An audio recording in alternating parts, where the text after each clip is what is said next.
And now, from beyond our dimension, this is the JeffMara podcast. Here's Jeff.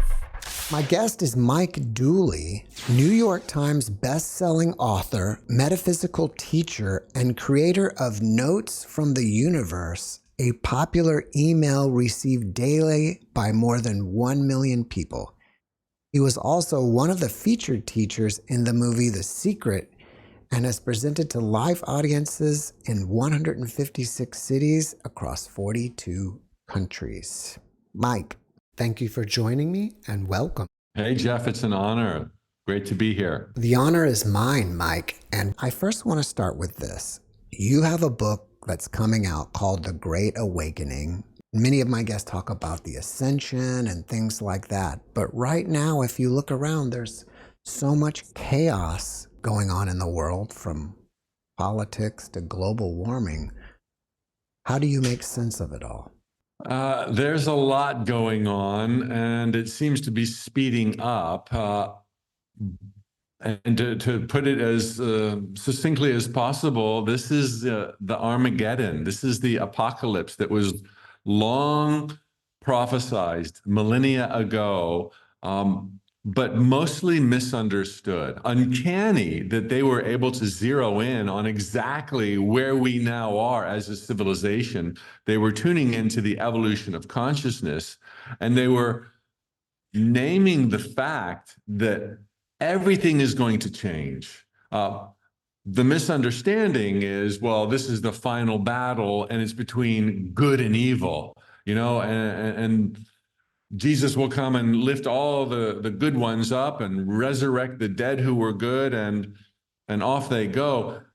It's a final battle, Jeff, between ignorance and truth, between the light of our power, our beauty, our majesty. And it was foreseen. And what this translates to today is that this final battle,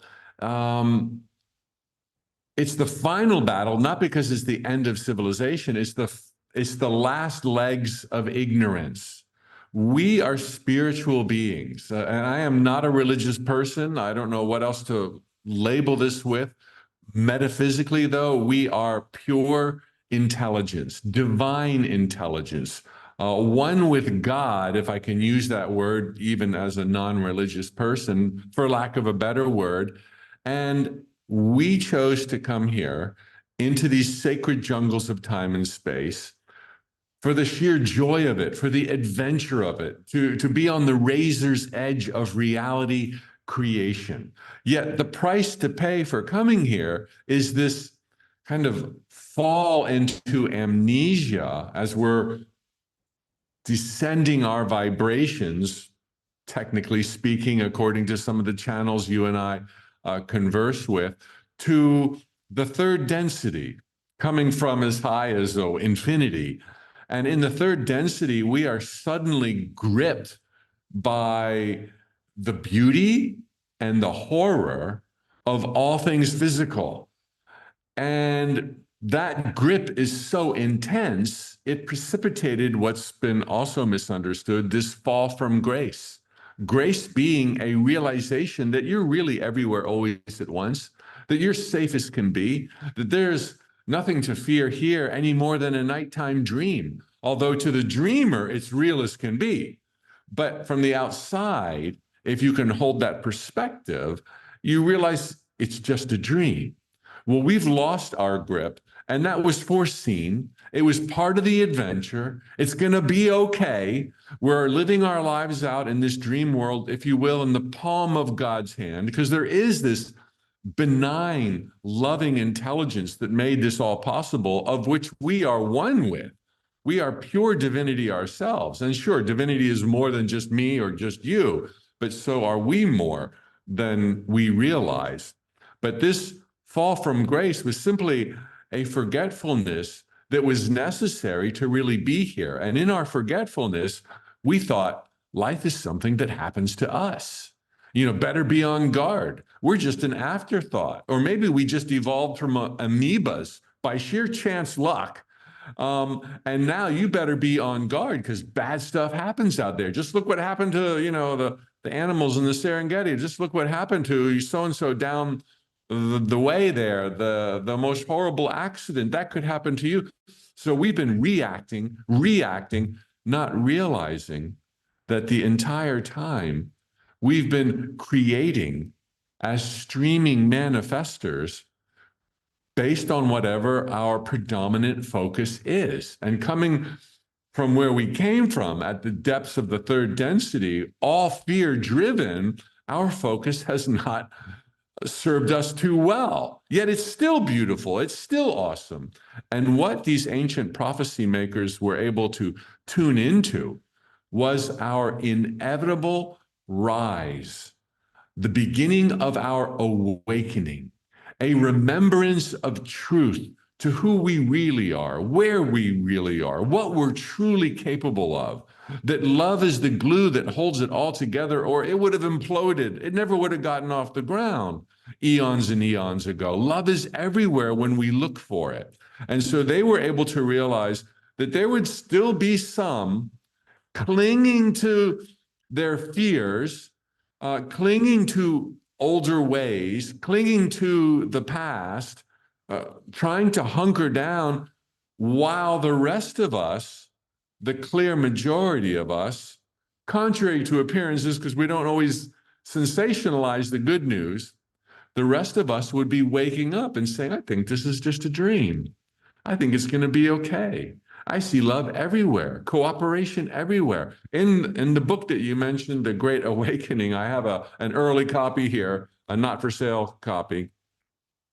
I asked one of my featured contributors, I have 6 well-known contributors, the Council from Sarah Landon, Bashar from Daryl Anka. I said to the council, why does it look so crazy and terrifying right now on planet Earth? And they said, well, it depends where you look, Mike, because from where we are, a much higher dimension where they can see everything always at once, there's never been so much love on planet Earth. There's never been so much cooperation.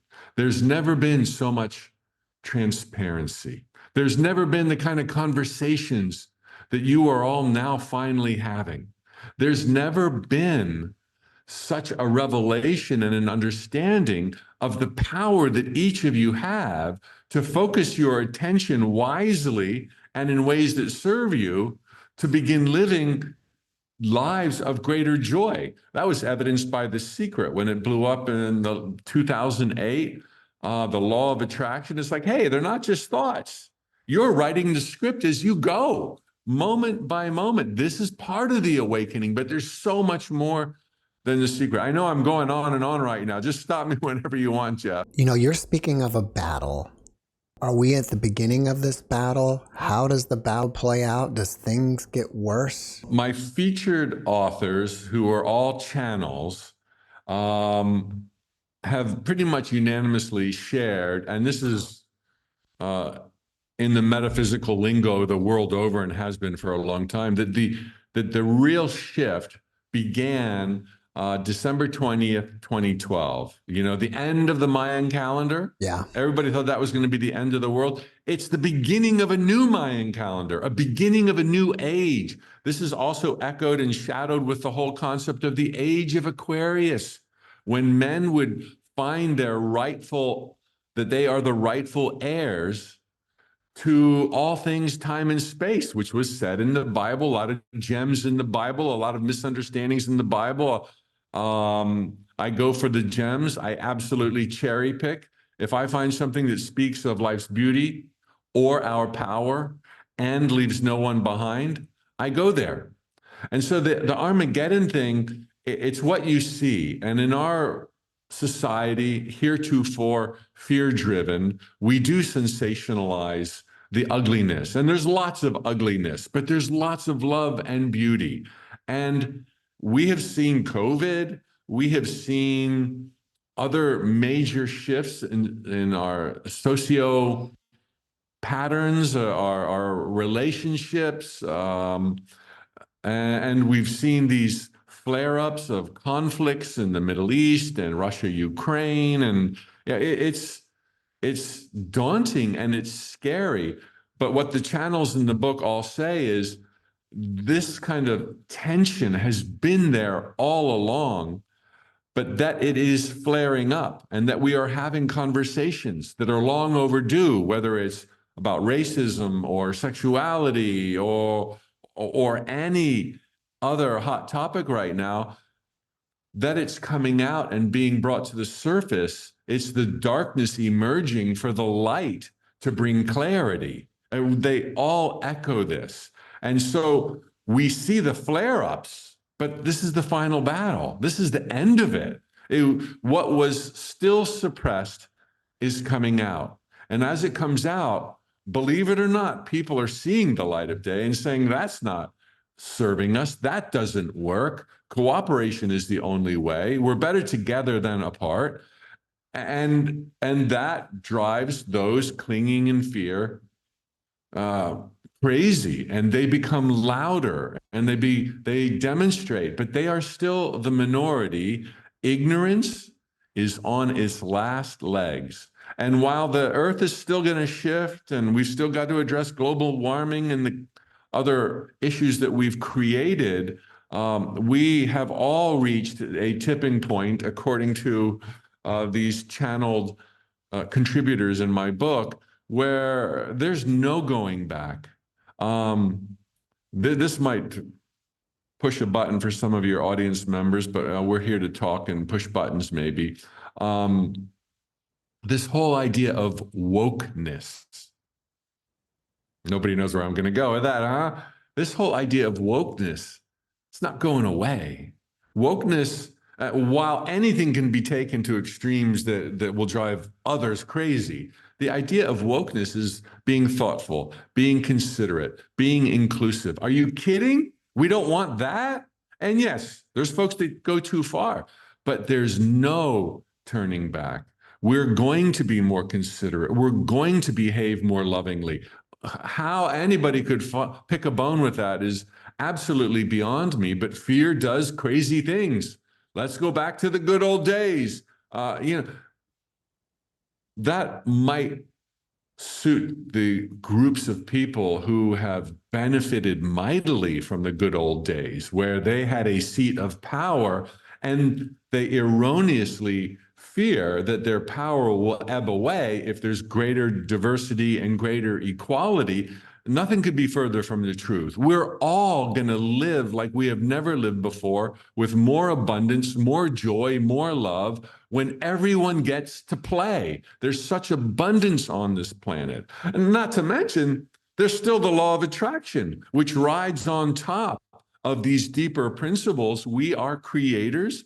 Our thoughts become things. Our words give us wings. When we move in the direction of our aspirations, literally, we rearrange the stars of our lives. This has been my go-to teaching really until a couple of years ago, when I've shifted to go all in with these awakening realizations as I wake up.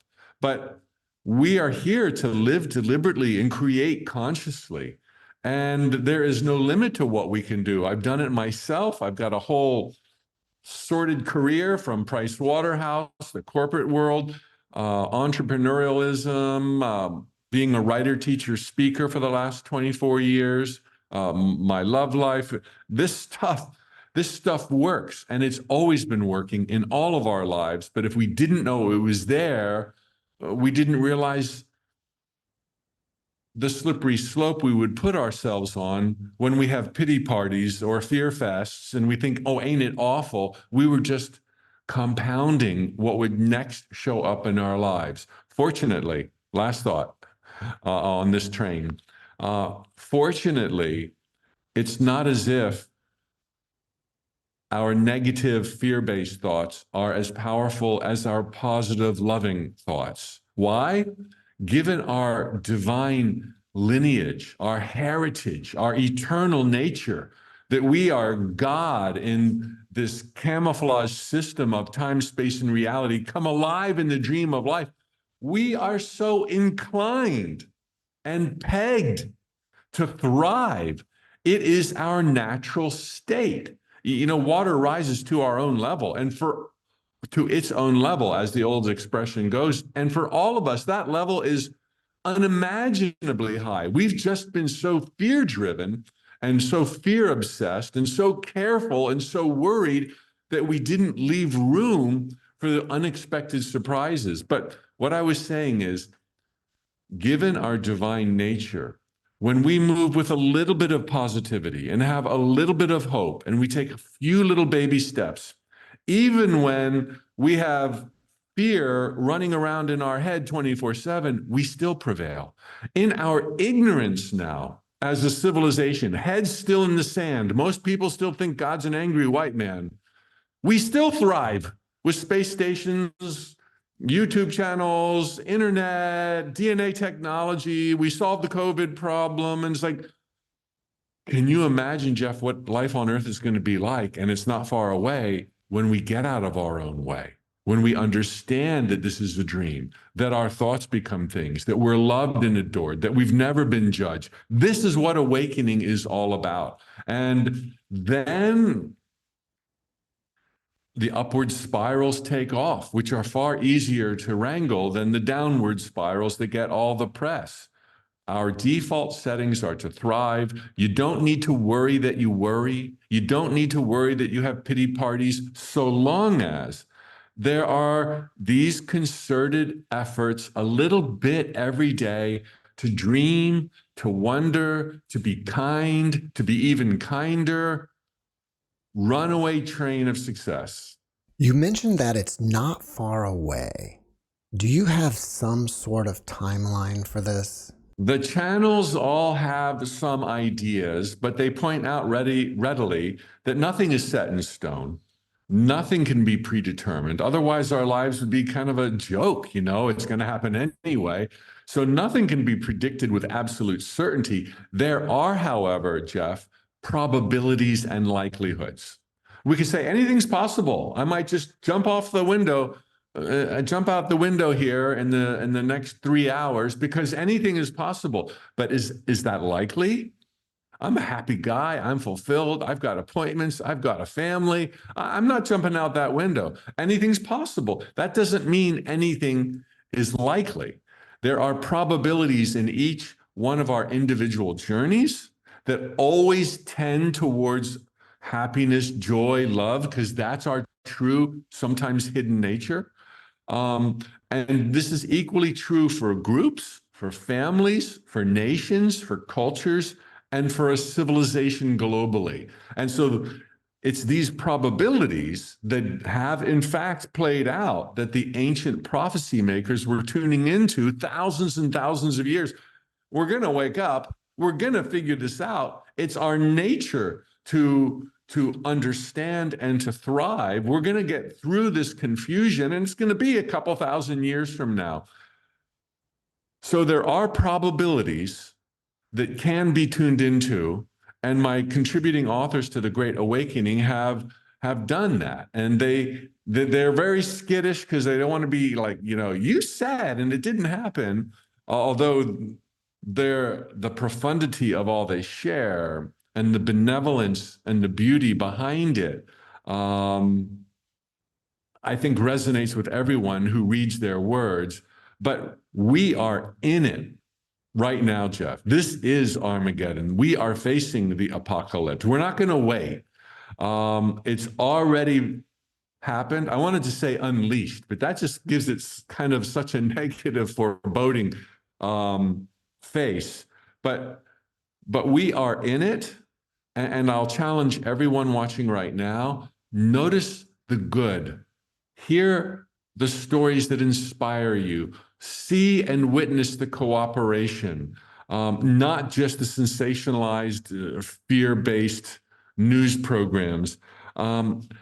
And they have said a couple of things are really likely in the years ahead, 1 or 2 years ahead, that there will likely be contact. This is so out there. 10 years ago, I wouldn't believe I'd be saying this. There will be ET contact with quite and impact and wonderful potential for planet Earth in our awakening. It's not requiring ET contact, but all of them have said in our lifetime. And I'm in my early 60s. In my lifetime, we're going to see the page turn, the story transform, the end of ignorance. There'll still be some holdouts screaming and yelling and no, this is not right and make it good like it used to be. But we will see, our kids will see a totally different existence on planet Earth. We will see that, Jeff. It's my understanding that all of the authors are channelers. For those out there who don't know what a channeler is, can you please explain it? And also, can you please tell us why you trust the information coming from channelers? Cool. Well, channeling has been known of for millennia. I'll give you an example. Channeling is when an individual is able to slide into, if you will, an altered state and be able to become a conduit, a channel for either higher elements of their own spirit family, or call it their soul family, and or others looking to share. And those others might be also from higher realms. They might be from angelic realms, or they might be from the physical universe, but interplanetary. For that matter, it's quite conceivable you could channel somebody who's now alive in Mongolia who has something to say that you're resonant with, that you'd like to share, and there'd be this unknown kind of invisible agreement where you'd be in trance and bringing forth the message for a reason. There's always reason, there's always meaning, there's always purpose. So when these things line up, those who have the ability or the gift or the experience through training to do some channeling, they will lend themselves to be that conduit. And when I say this is, there's evidence of this being in our civilization forever, any religious person, at least with regard to the Bible, some religious people would tell you that the Bible is the Word of God. Yet it was shared by John and Paul and the disciples. In what way? There's no other way to explain it than those were the mouthpieces, the instruments through which God spoke. They were channels. And in modern day arts or sports, you get into that zone, you're channeling, you're bringing forth your highest and purest. You're bypassing ego and that lower operating system of ego that was designed to say, oh, hot, don't touch it, cold, or scary, or run away. That's what ego is. And ego thinks fiercely that it's in charge of the show.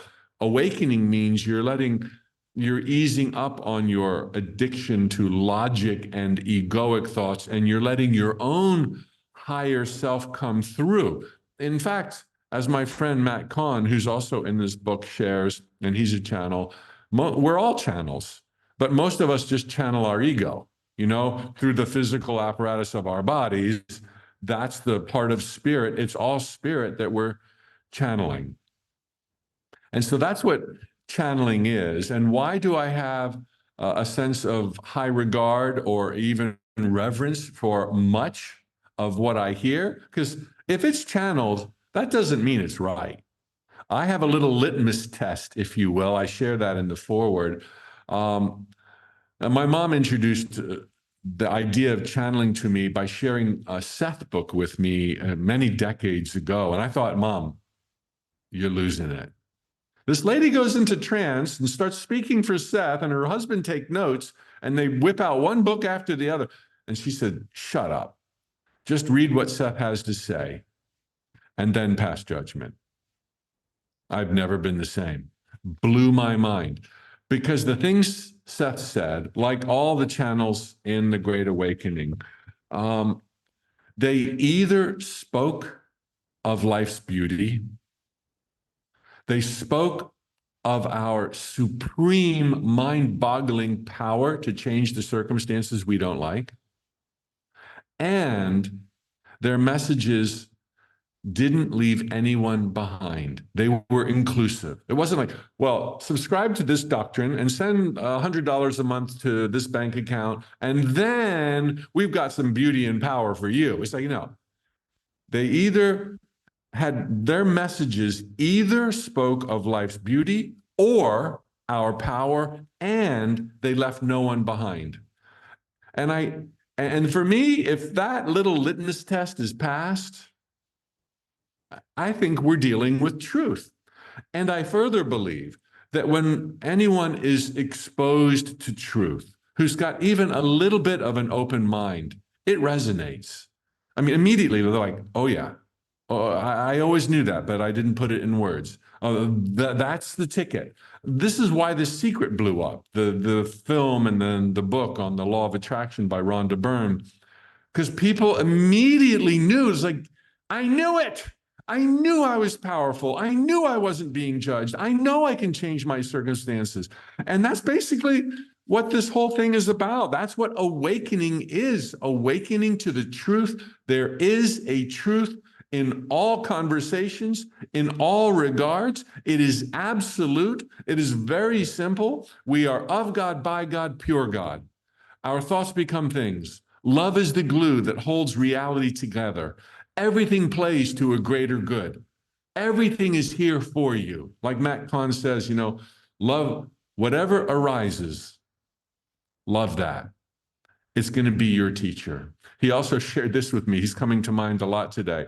Whatever's in the way, your loud neighbor, your cranky partner, that jerk boss, the economy, currencies falling, uncertainty, whatever's in your way is your way. It hasn't shown up by accident. There's no such thing as an accident. It's your teacher. It has something to share. A mystery needs to be unraveled. And when you get it, you've got it forever. And you get the next lesson, you've got it forever. It gets easier and easier.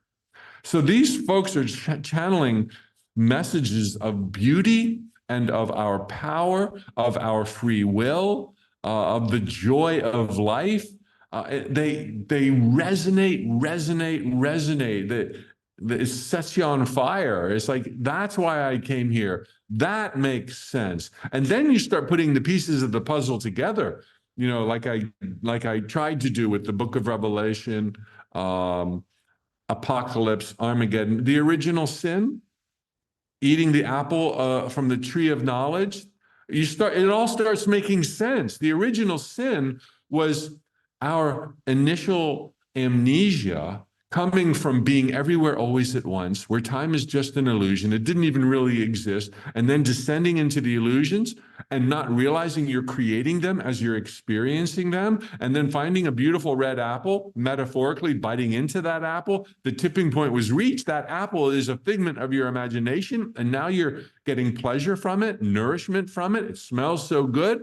Boom. That was the original sin. Sin being misunderstood. That was the original mistake. That was an analogy. It wasn't a bad thing. There's no judgment involved. You learn. And what we are coming to learn is that when you operate from your ego alone, the tree of knowledge, that does not compute. That makes a lot of sense. This is logical. That's not logical. You're never going to have a full deck of cards. But when you open and allow your soul to feed you with guidance through intuition and by following your heart, the guidance is infallible. And so when we shifted from knowing everything always at once to, oh, here I am, a mere mortal me, that was the fall, but not an ugly fall. That was the price of admission to these sacred jungles. Now it's game on. As we play out our lives in the palm of God's hand. Aquarius, I brought that into it. All these puzzle pieces are coming together. And it's like, oh my God. And this is what happens when we're wondering with hopefully an open mind and we stumble into truth. We attract it when we're ready. The teacher shows up when the student is ready. And you're just lit up. And so I am lit up about the potential for my further adventures. sharing the excitement of what everyone is coming to find about the truth of our reality and the truth of ourselves. And that's what it's about. Upon compiling all these contributions from your authors, what surprised you the most? How consistent their message was. And, ultimately, that the key, if you will, and there's a lot of ways to get there. There's a lot of roads to Rome. None of them changes Rome. The key to get to that place of true self-realization, they again and again, they said this, follow your joy, be led by your heart, get out into the world and live to the best of your ability in the direction of your dreams. Bashar added this, don't insist upon or attach to your intended path to live in joy, to live with more health, to find your soulmate. They didn't say don't attach to where you want to go. Don't attach to where you want to go. The end result is almighty, and it dictates, just like in GPS. You put in the destination, it knows how. You tell divine intelligence through daydreams and creative visualization, I want more joy, more abundance, a rocking relationship, improved health, rejuvenation. The universe is like, I know how to do that. I know the shortest way. I know the quickest way. But when you start putting your car in gear, don't judge the journey and don't overinterpret what happens, because sometimes we need to take 2 steps back before we take 3 forward. And if you take 2 steps back, or bumped or forced to move 2 steps back, too often we come to the conclusion like, I'm doing this wrong, I'm not good enough, I'm not disciplined. It's like, no, don't judge the journey. And for that matter, as we teach in manifesting circles, which has been the majority of my career, whenever you have a dream, always add or better. I'd like $1 million by the end of the year or better, because that leaves the door open for an infinite number of other manifestations, other possibilities, other dreams coming true that will exceed your present definition of what is best for you. And that's not to imply, well, you need some hard lessons, leave the door open because you need to have your butt kicked. It's like, no. The universe is not a jerk. The universe is like going to do everything to bring you all that you want and much more than you even know to ask for now. And you leave that door open. You cease with the insistence and attachments by adding or better to your end result. So follow your heart, follow your bliss, be led by joy, go out into the world, and then don't judge. Understand that everything is playing out for your growth and glory. And that doesn't mean you're not going to get it. You will, but it might not be exactly when you wanted, might not be who you wanted. It'll be better. It'll be someone better. It'll be more than you even knew to ask for. And each of them said something to this effect, some with techniques, some with steps. Not one of them, Jeff, and I like this personally, not one of them said, begin a meditation ritual. Not one of them said, become a vegan. Not one of them said, you need to have a vision board. There was nothing like that. They said, follow the joy. And they answered some questions from my live audience, and the Q&As are in here too. People said, I don't know what my joy is anymore. I don't know where to begin. I don't see any point. And Bashar and the others quickly saw through that, and they said, you have preferences throughout your everyday. Follow your preferences. Or as I teach when it comes to living deliberately with the law of attraction, after you've defined your dream or better, adding or better, assess the paths before you for which one you're going to go down. And if they all suck, choose the least sucky, okay? Choose the least sucky. Choose your favorite paths, and if they all suck because you're completely starting over, narrow it down to 3 paths. You know, dabble with the new book, dabble with the business plan, dabble with getting that promotion or whatever it might be. Dabble in not attaching to anyone. I never said I'm going to be a writer. I insist on it because I'm a powerful creator. I said, I'm going to try writing.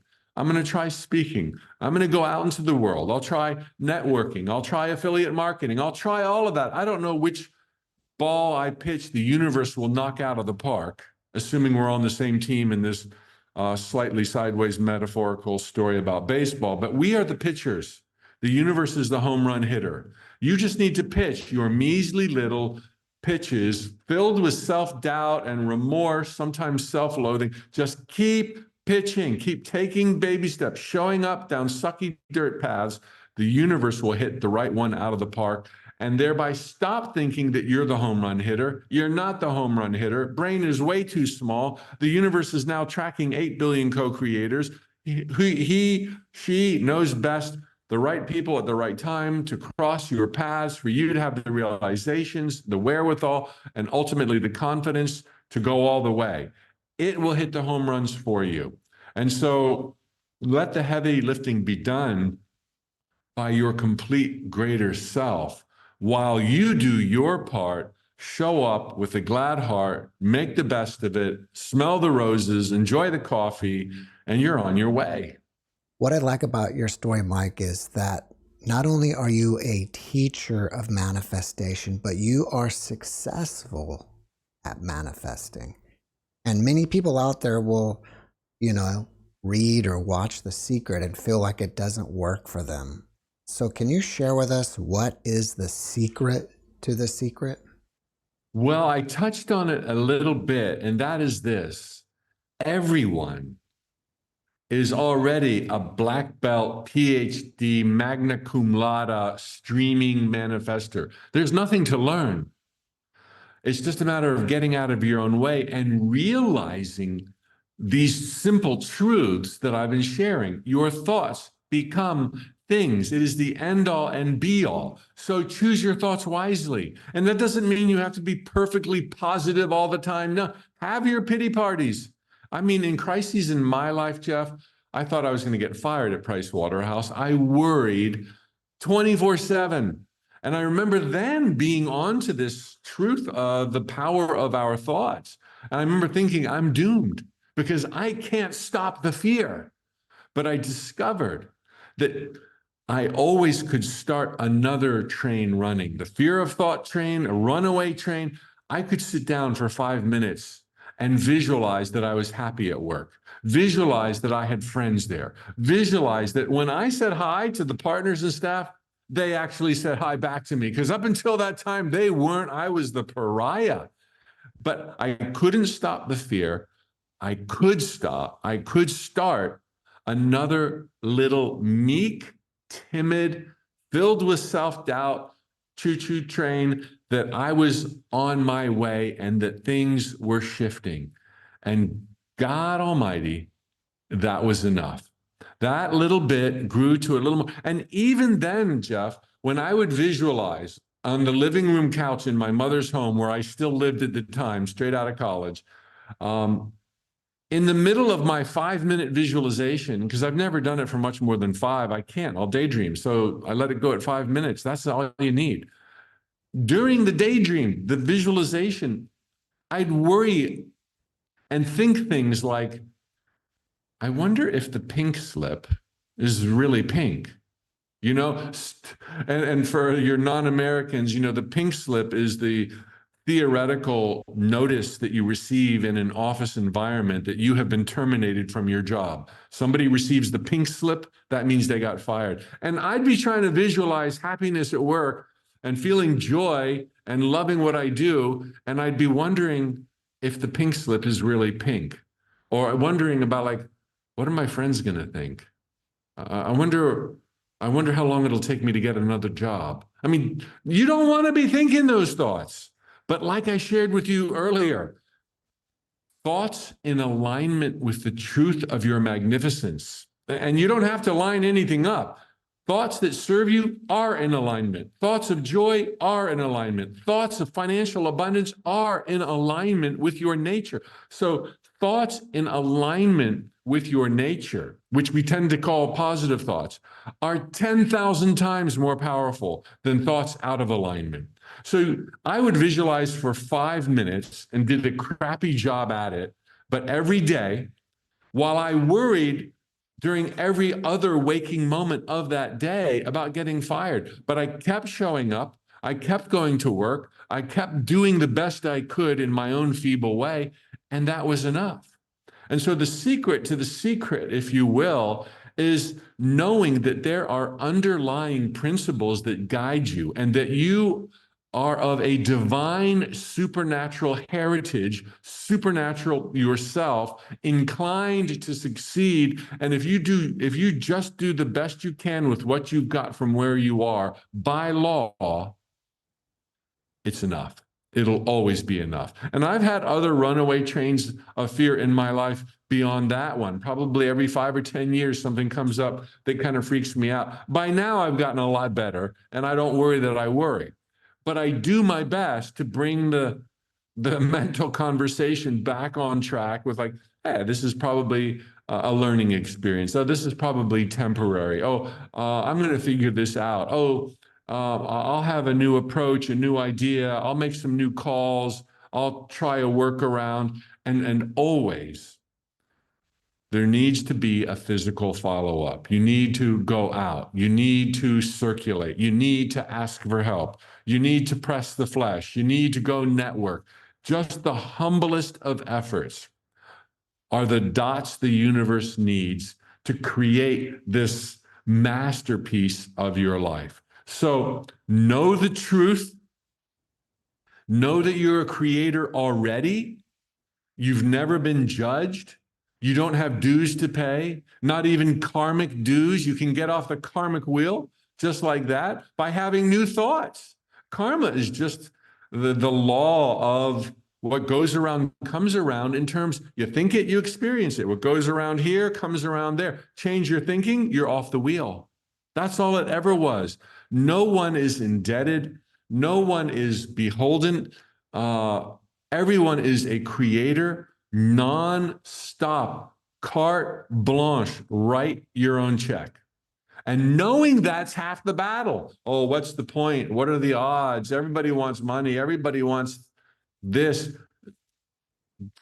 You're the creator of your experience, and your dreams coming true will help other people bring their dreams to light. There's a lot of people out there that need you on their team, and they're looking for you. You don't even know them yet. But if you go out there with these little baby steps, with a star, a vision, a dream, all else will be done for you. And you don't have to be happy all the time. You don't have to be positive all the time. You just have to know this is the way it works, and all of our lives are proof.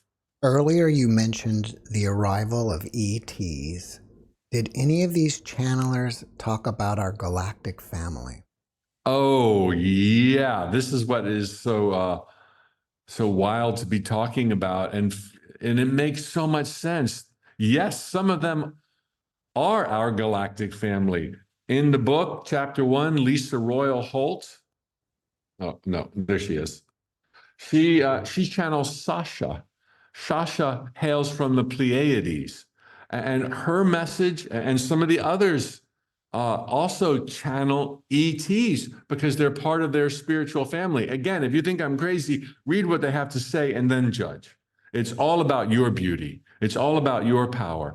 And basically what they have said, all of them, even the ones that are not ETs, they're channeling from the higher angelic realms, confirm this. We have a galactic family. If there is only divine intelligence, and I do believe there is only God, everything is God, a mote of dust, every single person, every inanimate object, a mountain, a star. I mean, what would it be made of if it wasn't God, right? I mean, like, oh, and again, not a religious God, but there's only divine intelligence. Let's call it that. That would include our ET brothers and sisters, as I've come to feel about them. every planet, I mean, if it's out there, it's God. There can't be like, this part is God, and then there's, the lower 40 acres, that's not God. It's like, no, there's only God. So it's all God. So just like the tiger and the bear are pure God, but different expressions, so are there other civilizations on other planets. And to back up a step, I mean, I think there's like 1,000 trillion estimated planets, 1,000 trillion, something insane like that. To think that we're the only planet with life begs the question, what kind of intelligence would draw that conclusion? I mean, and not only that, there's so much evidence as far as, Air Force videotape that we've all seen in the news in the last few years, all kinds of other stories. I mean, there's evidence, physical evidence, as well as, I guess you would say, theoretical evidence, just surmising we can't be alone. It's like we live in a village in the middle of South America. It would be naive for them to think, if they hadn't been exposed to the rest of the world, that they're the only people. Like, look, if we exist, others exist. But here's what really blew my mind. This is one of the other things that rocked my comprehension of reality from those featured in this book. Just as I've explained, and is this evolution of consciousness from the beginning, which is third density, fear-driven, ego-based, and then a gradual, inevitable procession of awakening, which is now climaxing on planet Earth. This arc of evolution in consciousness would exist for all sentient creatures in the physical universe. And since it doesn't take much to realize there must be more life out there, and clearly more advanced than ours technologically, for the fact that we've had visitors, they probably have some stories to share. And it turns out that they, being far more advanced than us, not just technologically, but more importantly, spiritually aware, more awakened, more tuned in to the divinity within all creation. It's like, oh God, this is getting good. So I did a book with Tracy Farquhar. She channeled Frank, a collective from planet Brohashka. They said the same thing as my channels here in the Great Awakening. They didn't have resources to have spaceships, but they projected, as human beings now do astral projection. They projected and said, who in the universe is going through what we've just been through that we may be able to assist?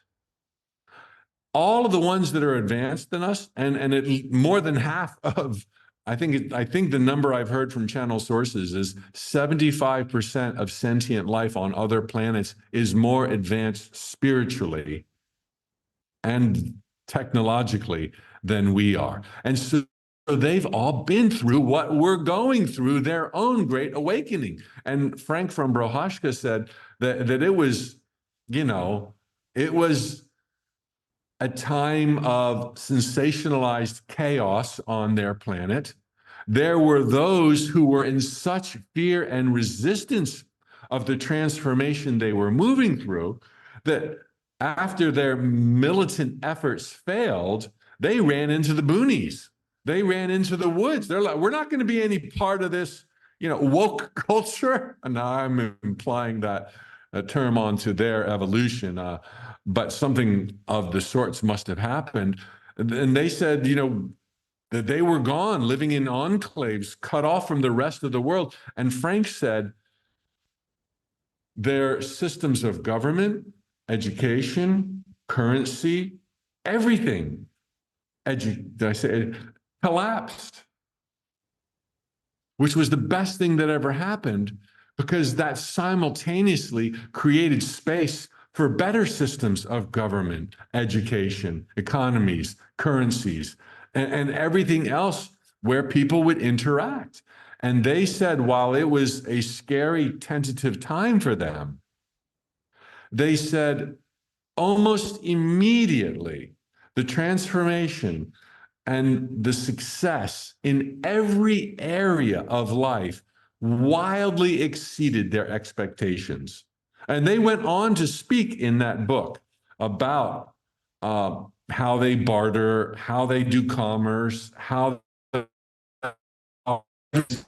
evolved compared to the systems that they ran, which were very similar to the systems we're running. So the tangent there, Jeff, is that those that are now watching from spaceships or through remote viewing or the like are viewing with anticipation, excitement, concern, and love because they have been through it and they made it to the other side on what is otherwise sometimes viewed as a slippery slope.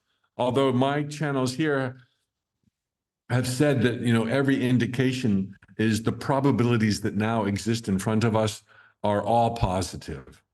Anything could happen, but the probabilities are all positive. And the ETs don't get further involved because they say that would hinder our own learning and clip the wings of free will on planet Earth and make us more dependent on them. Whereas the lessons we're learning about love, cooperation, patience, all the classic lessons in any psychology book are relevant right now. These lessons need to be learned by us: independence, confidence. And if they all of a sudden showed up and said, "Oh, here's free energy, and by the way, if you want to travel through wormholes, this is the ticket," that would debilitate us. But they've all said, as have the spirit or angel guides, they've all said that while we would never interfere with demonstrations or showing off or etc., if you ask for help, we're allowed to give it. And in the sense of facilitate knowledge and wisdom. This is why there's so many channels today. This is why there are so many sources of wisdom that are speaking about our beauty and power and the virtues of cooperation, because they have responded to our anguished cries from living thousands of years in the darkness, in ignorance, driven by fear. Dear God, please help. They've all heard us. And so they're helping whisper in our ears or giving us signs or channeling through channels so that we can have this information that will resonate in our hearts and souls, as I was saying, truth does, and make wiser decisions to round this bend and live happily ever after. If people want to find out more about your new book, The Great Awakening, do they go to Amazon or a website? Sure. We've been pre-selling it for a couple of weeks now at Amazon. I'm proud to say it hit #1 in all of its categories, top 100 bestseller. It has slipped since, but it's not even available until October 1, 2024. You can pre-order it now. So The Great Awakening, just Google that. There's a lot of books with that title, but Mike Dooley, and it'll probably be one of the top returns in your search. My website is tut.com, theuniversetalks.com, the acronym for the Universe Talks. Or you can go to Daryl Anka's website, who channels Bashar, or any of the featured speakers, Matt Kahn, Daniel Scranton, Sarah Landon, Sal Rochelle.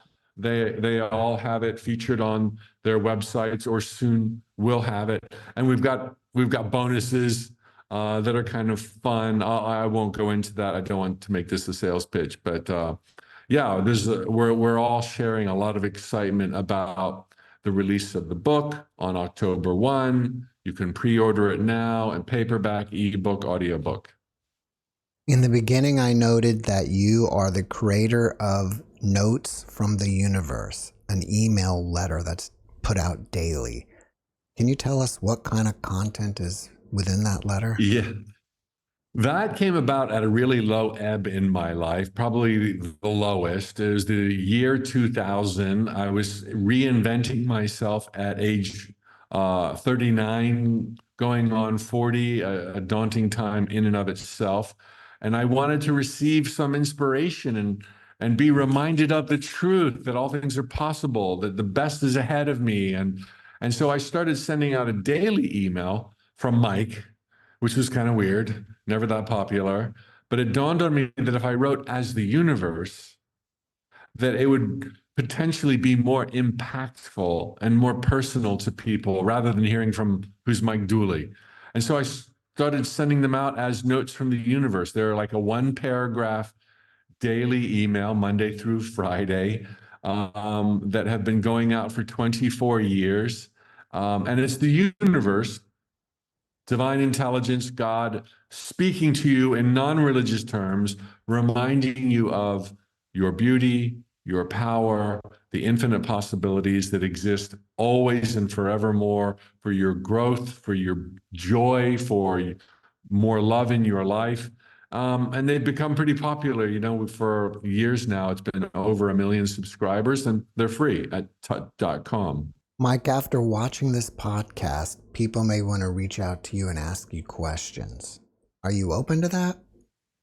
Oh yeah, I love cool questions. Any questions? I think it's in our nature as human beings. I think you offer that in your show to serve is like the ultimate cool. I used to run away from the idea of service because as a raised Catholic, it meant selflessness. But I'm all about being self-full, doing it my way in serving. And so, yeah, at Tut.com, if I have an appearance or an event online or in the world, people who get notes from the universe, get notifications of where to reach me. I also have a membership where I meet once a week and soon to be twice a week, taking questions from members. So if you go to Tut.com and you get the notes, you'll end up finding out about how I could take your. Besides the book and the email newsletter, do you have anything else that you're working on that you want people to know about? Oh, well, I'm taking a group to South Africa. Then twice a year, I take those who want to travel and get a 1-hour lecture every day, and then I go out with everybody on the safari or wherever we're going. So that's always happening. This will be my 18th book, The Great Awakening, and yeah, next year there's going to be another book. We do a conference training. We certify infinite possibility trainers based on my first New York Times bestseller. And so if people want to do what I'm doing and get out there and reach those who've not yet been reached, we have a program for you. And there's lots of online courses that we run that I'm involved in or that I invite co-presenters to be a part of. So all happening at Tut.com. Thanks for asking, Jeff. Mike, before we wrap it up, can you leave us with one last positive message? It's hard for me to be concise, but you are loved. Each of you and each of us is just loved and adored beyond our comprehension. You've never done wrong. You've never been judged. Eternity awaits you. Enjoy every freaking minute of your life. Know that you're in control. Your thoughts become things. You're pushed on to greatness. It's the greatest. This is the razor's edge of reality creation. And we earned in unknown experiences and realms the privilege of being here now. Mike, thank you for your message, and thank you for being my guest. Thank you, Jeff. It's been an honor, as I share, to keep doing the great work you're doing. Thanks for having me. Thank you. Thanks for watching the JeffMara podcast. I really appreciate you. Another way to show support is through YouTube memberships. And if you do, there are loyalty badges and other perks depending on your level of membership. All you need to do is click the join button underneath the video to find out more. Thank you for your support.